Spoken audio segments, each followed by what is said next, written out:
Good morning students. So आगे देखिए, the attempts of the Dobereiner encourage other chemist to correlate the property of the element with the atomic mass. कि क्या बोल रहा है वो कि जो अटेम्प्ट हैं डॉबर्नियर के, वो किसके साथ कोरिलेट कर रहा है? एटॉमिक मास के साथ कोरिलेट कर रहा है। तो 1866 में क्या है, जो जॉन न्यूलैंड है, इंग्लिश का साइंटिस्ट है, उसने अरेंज करे हैं known element in order of increasing order of their atomic mass in order of increasing order of their atomic mass के अकॉर्डिंग अरेंज करे हैं। He started with the element having the lowest atomic mass. उसने क्या किया, उसको समझ में नहीं आ रहा था कि कैसे प्लेस करें, तो उसने सबसे पहले वो एलिमेंट को रखा जिसका एटॉमिक मास सबसे कम है। जैसे हाइड्रोजन का एटॉमिक मास सबसे कम है, एंड थोरियम जो कि हमारा 56th एलिमेंट था, उसने उसको क्या किया, सबसे लास्ट नंबर पे रख लिया, which was 56th element. He found that every 8th element has a property similar to that of the first. जो हर एक 8th एलिमेंट की प्रॉपर्टी है वो किसके साथ सिमिलर है? फर्स्ट के साथ सिमिलर है।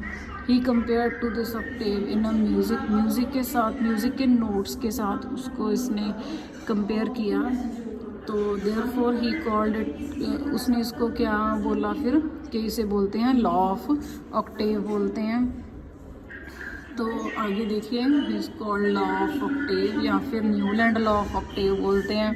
इन न्यूलैंड ऑक्टेव में क्या है, जो प्रॉपर्टीज़ हैं लिथियम एंड सोडियम की, वो क्या है, सेम है। तो सोडियम क्या है, 8th एलिमेंट है आफ्टर द लिथियम के बाद जो सोडियम है हमारा, वो 8th एलिमेंट है। Similarly beryllium and the magnesium, वो क्या है, एक दूसरे से रिजेंबल कर रहे थे, तो उसने उसको इकट्ठा रख दिया। आगे देखो, लिमिटेशंस क्या है न्यूलैंड लॉ ऑफ ऑक्टेव की। It was found that law of octave was applicable only up to calcium. मैंने आपको बताया था ना कि जो न्यूलैंड लॉ ऑफ ऑक्टेव है वो क्या है, सिर्फ कैल्शियम तक ही सीमित रहा, आगे नहीं लागू हुआ। So as the after calcium every 8th element did not possess the property similar to that of the first. तो कैल्शियम के बाद किसी भी 8th एलिमेंट की प्रॉपर्टीज़ किसी भी फर्स्ट एलिमेंट के साथ मैच नहीं हुई। तो it was assume that Newland only 56 element has existed in the nature.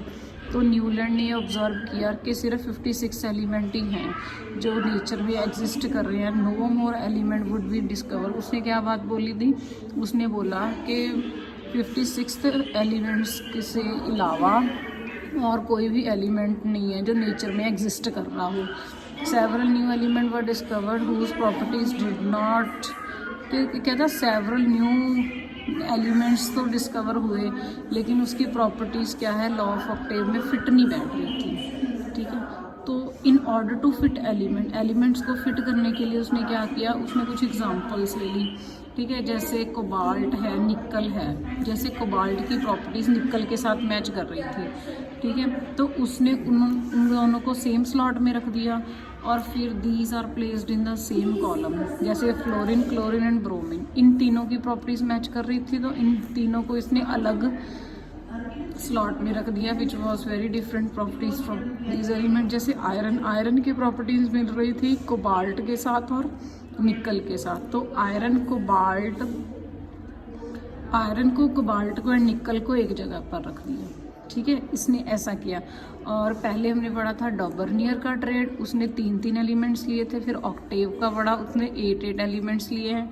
इसके बाद हम पढ़ेंगे मेंडलीव पीरियोडिक टेबल। ठीक है, मेंडलीव ने बहुत सारे एलिमेंट्स को अरेंज करने की कोशिश की, जैसे increasing order of their atomic mass. उसने कई गैप्स भी छोड़े एलिमेंट्स के बीच में, तो वो बता रहा था कि उन गैप्स का क्या मतलब होता है कि इस गैप में कोई ऐसा एलिमेंट आएगा जिसकी ये प्रॉपर्टी। तो अगर साइंटिस्ट को प्रॉपर्टीज़, तो मेंडलीव ने क्या किया, प्रॉपर्टीज़ के बारे में साइंटिस्ट को बता दिया, तो साइंटिस्ट ने वैसे ही एलिमेंट को सर्च करना स्टार्ट कर दिया। ठीक है, इससे आगे हम पढ़ेंगे मेंडलीव पीरियोडिक टेबल। ओके।